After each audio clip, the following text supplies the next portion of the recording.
Mula Cavite ay bumiyaya ako ng halos 150 kilometers para marating ang Real Quezon. Ang bayan na to ay isa sa mga paboritong pasyalan ng katulad kong mahilig magmotor dahil dito ay may enjoy mo ang road trip sa ganda ng coastline. Grabe, ang ganda pala talaga dito. Ayun yung view. Bukod dyan ay meron ding falls at mga malilinis na ilog na talaga namang makakapagparelax sa'yo. Kaya lang, minsan ay meron talagang mga pangyayaring hindi mo inaasahan. Yung puno na yon sa taas, na-stuck doon yung drone. Lahat ng yan ay dito lang sa Alternative Route. Morning guys, nandito tayo ngayon sa Metro Gate dito sa may Santa Rosa, Laguna. Dito sa may 7-Eleven. So ngayong araw nga ay pupunta tayo ng Real Quezon. Okay, ride out na tayo dito sa Metro Gate Santa Rosa, Laguna. Mag-aalas 5 na ng umaga. Okay, let's go. Ayun, so today kasama ko si Andel. Si Andel yung lagi kong kasama nung last year. Madami rin kami napuntahan nito eh. Ayun, so ngayon nandito tayo sa may National Road. Babaybayin lang natin to hanggang makarating tayo dun sa Pagsanhan, Laguna. So simula dun sa Metro Gate Santa Rosa, dun sa pinagkitaan namin ni Andel, mga nasa 55 kilometers hanggang makarating dun sa Pagsanhan. Siguro mga 1 hour mahigit, pero baka abutin ng siguro mga 1.5 hour dahil medyo traffic dito, medyo mabagal yung daloy ng trapiko dito sa may National Road dahil rush hour na eh. Okay, kabuyaw na tayo. Yes, let's go. Sabi pag ganitong oras talaga dumaan ka dito, aabutan ka talaga ng rush hour. Okay, nandito na tayo sa Calamba, Laguna guys. So eto, syempre katulad ng dati, medyo traffic talaga dito. Ito na yung SM. So, kakaliwa tayo dito sa may SM. Tapos kakanan sa pinakakanto. Ayun, dire-diretso na yun. Kaya medyo maluwag-luwag na dito. Nakalabas na tayo dun sa sa maraming bus. Yung bungad kasi nung Calamba, Laguna, pasukan ng mga bus yun eh, kasi nandun yung mga terminal. Ayun, 5:32 na ng umaga, pero nandito pa rin tayo sa Calamba, Laguna. In a few kilometers nandito tayo sa Los Baños. Sarap na ng takbuhan namin ni Andel oh. Takbong 60 lang oh. Ganda rin ang daan dito. May aksidente. Shit, wasak eh. Okay, 5:35. Nandito na tayo ngayon sa Los Baños. Meron na palang ganito. Iba na pala yung arko ng Los Baños ngayon. Ito na yung intersection ng PUP Los Baños. Dito sa kanan. Ayan. Ito na, 5:45. Nandito na kami. Papasok na kami ng Bay, Laguna. Napakalamig. Bilis si sir oh. Luwag ng daan dito oh. Sarap magpatakbo. Good morning, Laguna. Okay, 5:52 na. Nandito na tayo sa Kalawan. Itong part na to, itong daan na to, isa sa mga paborito kong daan to kasi maganda yung daan eh, espaltado, tapos dire-diretso lang.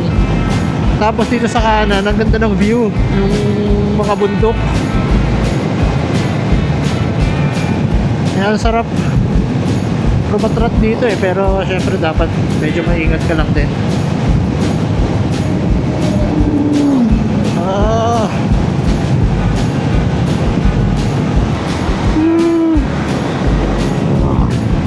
Ganda ng paligid. Okay, mag-aalas 6 na. Ito, papasok na tayo ng Victoria, Laguna. Pero yung daan natin is dire-diretso pa rin. Ayun, saktong alas 6. Nandito na tayo sa arko ng Pila, Laguna. Konti na lang ha. Ito na, nandito na tayo sa may 3 tunnel ng Pila, Laguna. Ayun, ganda. Okay, papasok na tayo ng arko ng Santa Cruz, Laguna. Grabe, parang 7 minutes lang yung pagitan ng arko ng Pila sa kanang Santa Cruz. Okay, 6:21 na ng umaga. Nandito pa rin yata tayo sa Santa Cruz, Laguna. Pero ilang kilometro na lang mararating na natin yung Pagsanhan. So doon na lang muna tayo mag-stop over. Bali, magbe-breakfast muna kami sa kape-kape, gano'n. Okay, ito na, Pagsanhan, Laguna na. Ito yung pinakaunang arko ng Pagsanhan, Laguna. Pero yung iconic na arko ng Pagsanhan, doon pa. ilang meters pa bago natin marating yun. Okay, ito na yung isang arko. Yung magandang arko.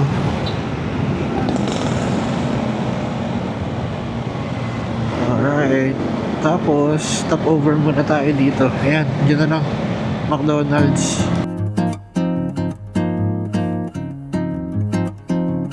Okay. Let's go. Ride out na kami ni Andel dito. 7:34 na ng umaga. Bali, yun. Diretso na kami doon sa Real. Mula dito, parang nasa 59 kilometers pa. Papunta doon. Woo! Sa wakas nakakain na rin kami, nakapagkape. Kaya medyo nagising-gising na. Ito na tayo sa may simbahan. Ito yung pinakadulo. So kakaliwa tayo. Ang ruta natin ay Palumban. Woo! Malamig pa rin. Ito na tayo sa nandito na tayo sa marker ng Lumban.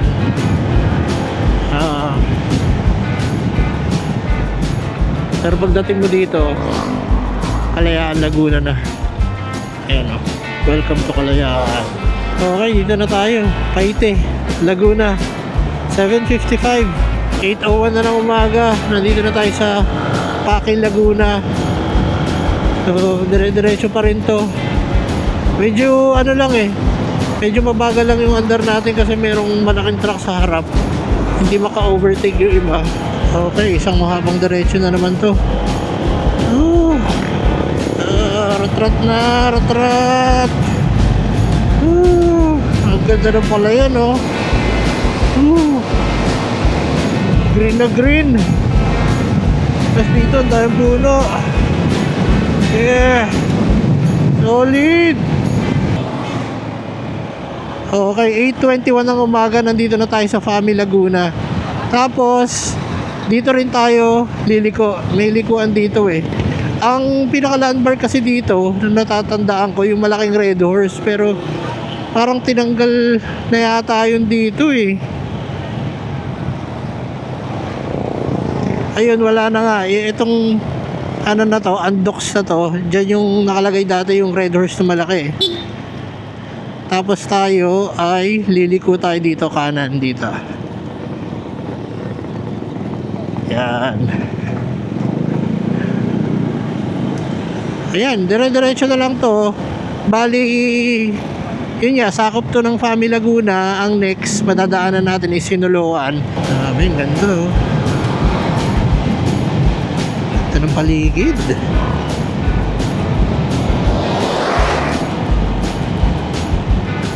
Green na green. Ang lamig sa mata. Gumaganda ang paligid. Grabe, ang ganda. Ang ganda ng paligid. Sarap mag road trip. Medyo hindi lang talaga maganda yung ano dito, yung daan.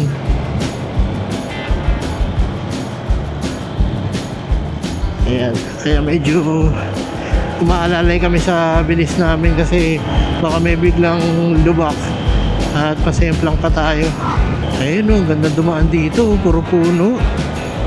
Grabe, ang presko dito. Kaso tignan yung bundok oh. Nabakbak na. Pagdadaan kayo dito guys, medyo ingat-ingat lang din kasi simula dun sa baba, ang dami mga bahay sa paligid, mga residential area kasi to. So ingat lang kasi minsan may mga tumatawid na bata, may mga aso, may mga tricycle, ganyan. Ano lang, alerto lang. Mahirap na. Eto, ang ganda dito oh. Sobrang na-enjoy namin yung biyahe dahil sa magandang kapaligiran kaya nag-decide ako na huminto at magpalipad ng drone. Kaso may sumita sa akin na guard. Private property pala tong area na to. Kaya nawala ako sa focus at eto nangyari. Dito, magpapalipad sana tayo ng drone kaso may nangyaring hindi maganda. Ayun, yung puno na yon sa taas. Na-stuck doon yung drone. Sakto naman na nandito ang may-ari at sa tulong nila ay nakuha ko uli yung drone. Ano pangalan mo, sir? RG, sir. RG. Saka si sir. Sir, ano pangalan mo, sir? Raniel. Thank you so much. Sorry sa istorbo talaga, sir. Thank you. Thank you. Ayun, salamat.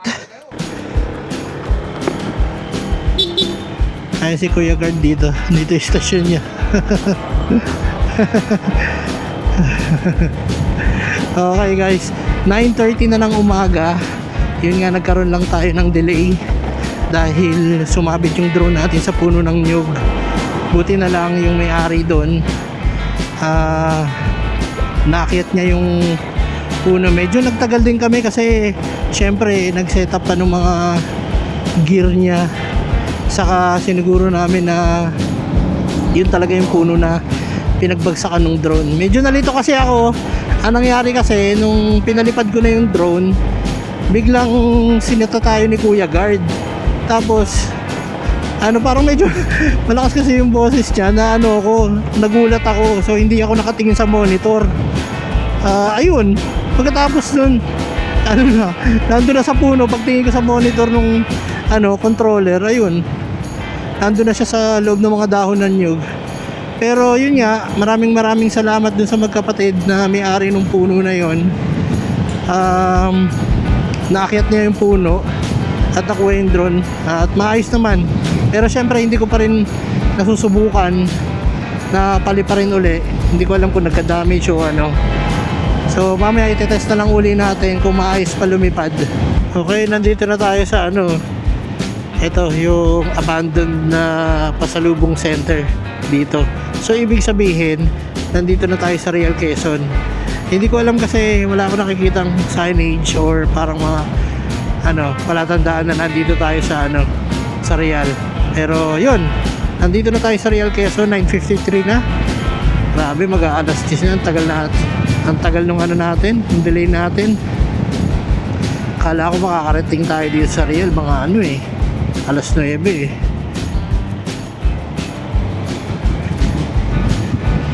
Ayan ganda dito.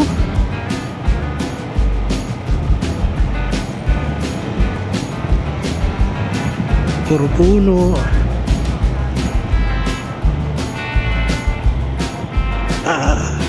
Kurba. Walang tubig ngayon medyo tuyo. Madalas pag tag-ulan, ang daming bumabagsak na tubig dyan bali nasa 5 kilometers na lang yung pupuntahan natin. Malapit-lapit na lang, wala nang 10 minutes yan. Bali ang una nating pupuntahan siguro, dadaan tayo dun sa may coastline tapos didiretso tayo dun sa Malapad. Tas baka pumunta kami ng Malagbag Falls. Yun, basta kung ano yung mapupuntahan natin dun. Okay, kanan na tayo dito. Ayan Real Town proper, saka yung port kaliwa doon. Pero dito yung Barangay Malapad, dito tayo pupunta. Ilang beses ko na rin naman na puntahan to. Gusto ko lang bisitahin ulit dahil maganda nga kasi dito. Ang ganda ng coastline nila. Tapos hindi lang yung dagat. Ayun ganda ng dagat. Hindi lang yung dagat. May mga malilinis na ilog, mga falls, saka yung mga solid na view talaga. Oras natin ngayon ay 10:36 ng umaga. Maaga pa. So marami pa tayong mapupuntahan ito. Ayun guys, kitang-kita na yung mga dito. Karagatan dito. Tapos dito pagbaba natin dyan, mayroong spot dyan na madalas hinihintuan ng mga riders or mga nagta-travel kasi nga ang ganda ng view. Eto na. Ayan ang ganda.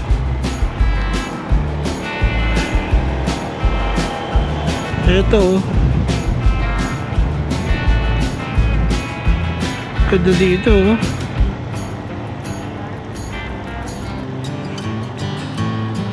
ang ganda.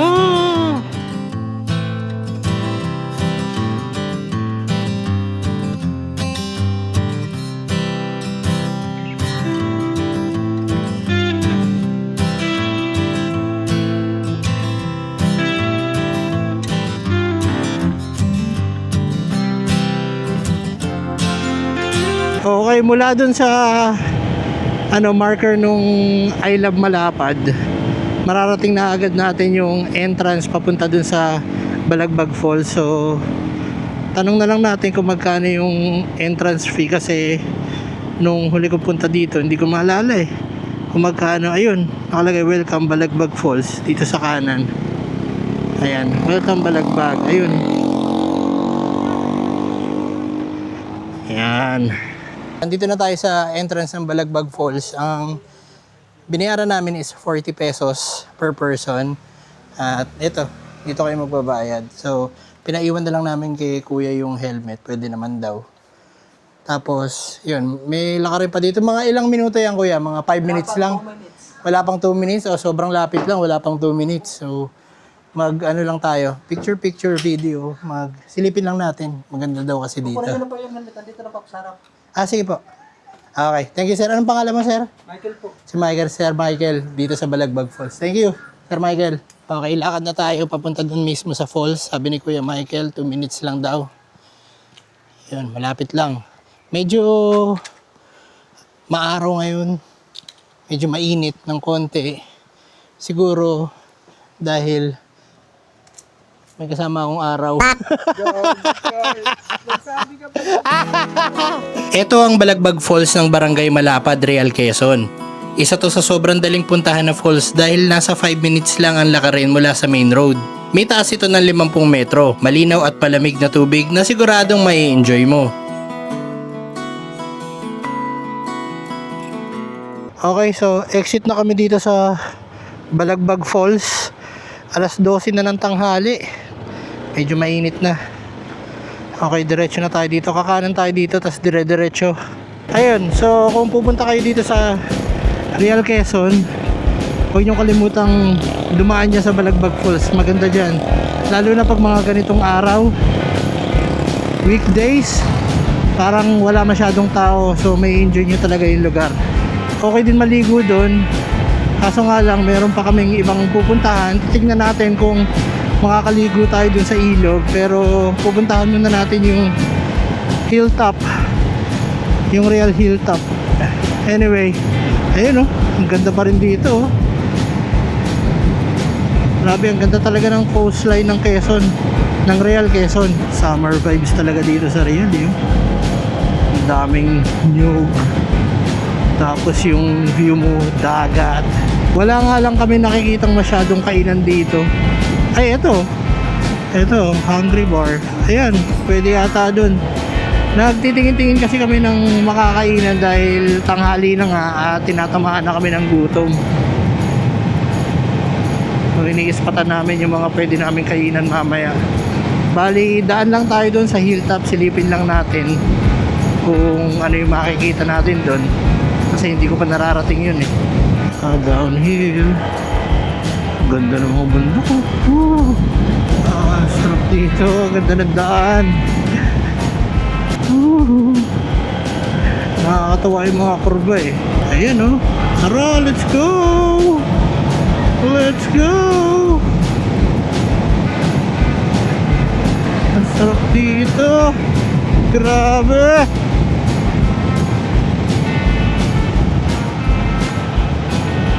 Ayan ang ganda.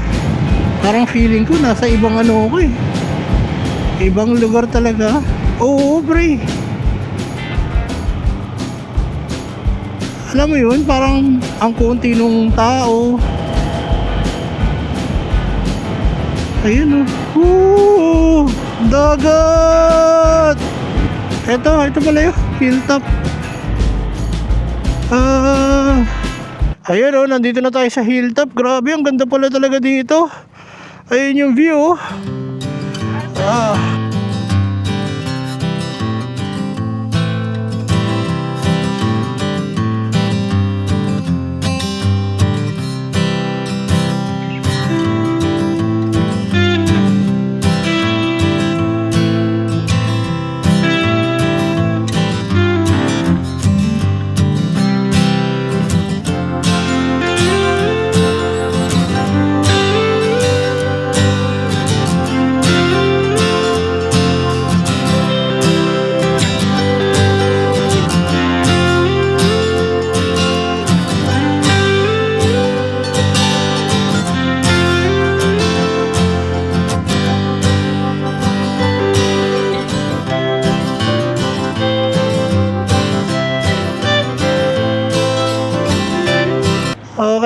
Ride out na tayo dito sa hilltop. Mag-aalauna na ng tanghali. Grabe. Gutom na kami. So, ang gagawin namin, doon kami maliligo sa may ilog. Yung kaninang nadaanan natin. Pero, bago doon, siguro maghahanap muna kami ng kakainan. Ang init. Okay guys, nandito na tayo sa may ilog. Hindi ko alam kung anong pangalan na itong ilog na to eh. Na-spatan ko lang to dati nung pumunta ako dito sa Real. Ayun oh, may mga kubo-kubo. Tapos ayan. Ang ganda, lino ng tubig dito eh. Ayun, magtanong tayo. Magandang tanghali po.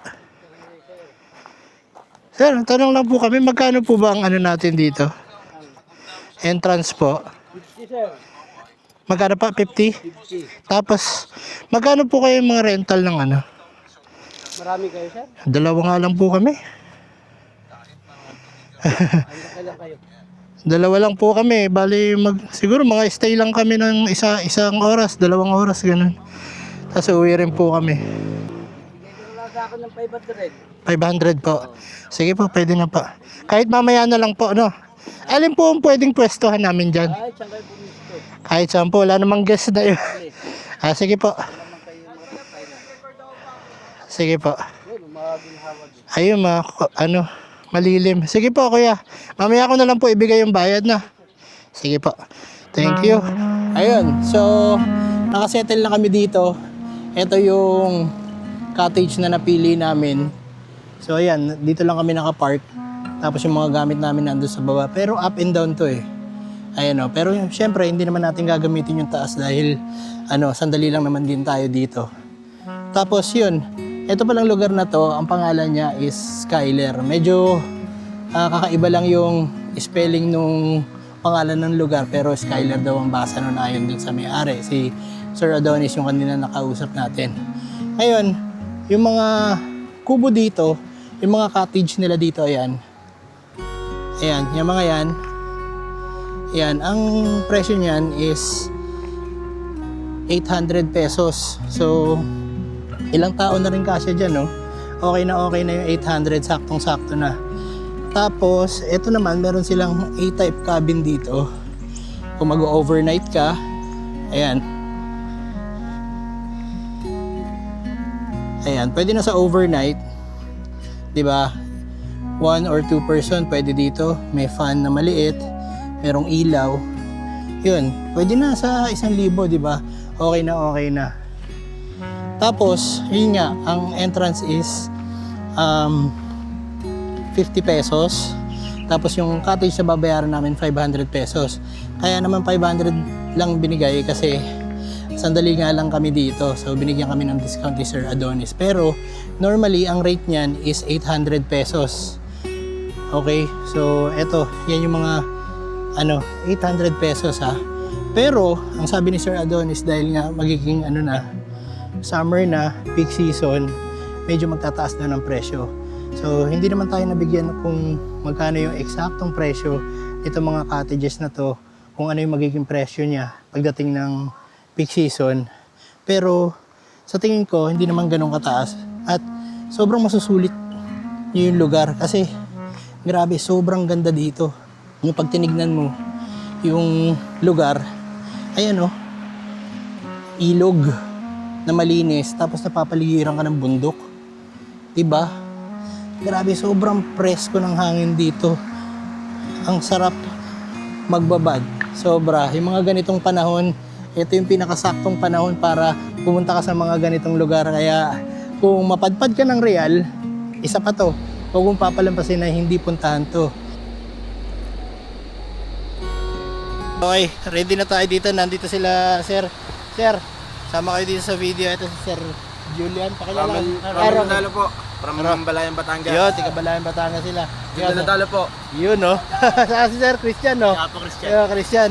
Ayos. Sir, binahabol pa ng isa. Para makita Sir! Si Sir! Nagsasabon na doon, oh! Sir, ingat ka dyan! Ayan na, nagmamadali pa. Ayun, picture muna tayo. Okay, thank you, sir. Okay. Okay, so ride out na tayo dito sa Skyler. Alright guys, nandito na ulit tayo sa pinaka main road at ngayon nga ay pauwi na tayo. Sobrang nag-enjoy tayo dito sa Real Quezon. Grabe, ang dami nating napuntahan, ang dami nating nakita, ang daming nangyari ngayong araw na to. At ang dami rin nating nakilalang bagong tao. Sobrang nakakatuwa at nakaka-enjoy itong araw na to. Kaya naman tayo ay hindi tumitigil sa mga ganitong klaseng adventure kasi yan yung mga nagpapasaya sa atin. Dahil nga pauwi na tayo, dito ko natatapusin tong video na to. At syempre, katulad ng dati, magkita-kita na lang ulit tayo sa susunod na video. Be safe! Woo!